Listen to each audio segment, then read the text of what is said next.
اعوذ باللہ من الشیطان الرجیم بسم اللہ الرحمن الرحیم رب اشرح لی صدری ویسر لی امری واحلل عقدۃ من لسانی یفقہوا قولی۔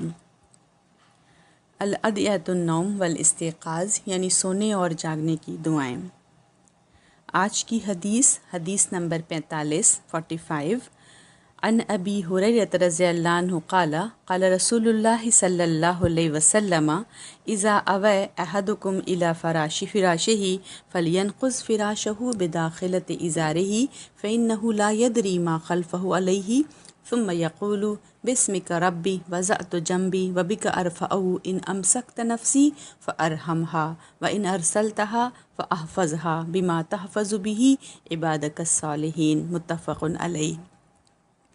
حضرت ابو ہریرہ رضی اللہ عنہ کہتے ہیں کہ رسول اللہ صلی اللہ علیہ وسلم نے فرمایا، جب تم میں سے کوئی اپنے بستر پر آئے تو پہلے اپنے تہبند کے کونے سے بستر کو جھاڑے، کیونکہ اسے معلوم نہیں کہ بستر پر کیا پڑا ہے، پھر یہ دعا پڑھے، اے میرے رب، تیرے نام سے بستر پر لیٹتا ہوں، تیرے نام سے اٹھوں گا، اگر تو نے میری جان اپنے پاس روک لی تو اس پر رحم فرمانا، اور اگر واپس بھیج دی تو اس کی ویسی ہی حفاظت فرمانا جیسے تو نیک بندوں کی حفاظت فرماتا ہے۔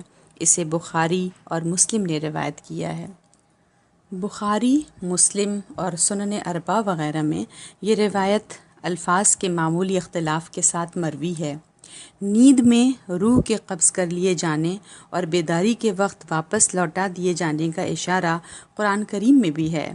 اللہ یتوفی الانفس حین موتها والتی لم تمت فی منامها فیمسک التی قضی علیہا الموت ویرسل الاخری۔ اللہ تعالیٰ جانوں کو کھینچ لیتا ہے جب ان کی موت کا وقت ہوتا ہے، اور جن کی موت ابھی نہیں ہوئی ان کو نیند میں کھینچ لیتا ہے، اور پھر جس کی موت کا فیصلہ کر دیتا ہے اسے روک لیتا ہے اور اوروں کو واپس بھیج دیتا ہے۔ ہاں، یہ دنیا فانی ہے، اس کی حیثیت بلبلے سے زیادہ کچھ نہیں۔ اللہ رب العزت کے نزدیک یہ مچھر کے پر سے بھی زیادہ بے وقت ہے۔ اصل زندگی آخرت کی ہے جو نامعلوم حد تک وسیع اور لامتناہی ہے۔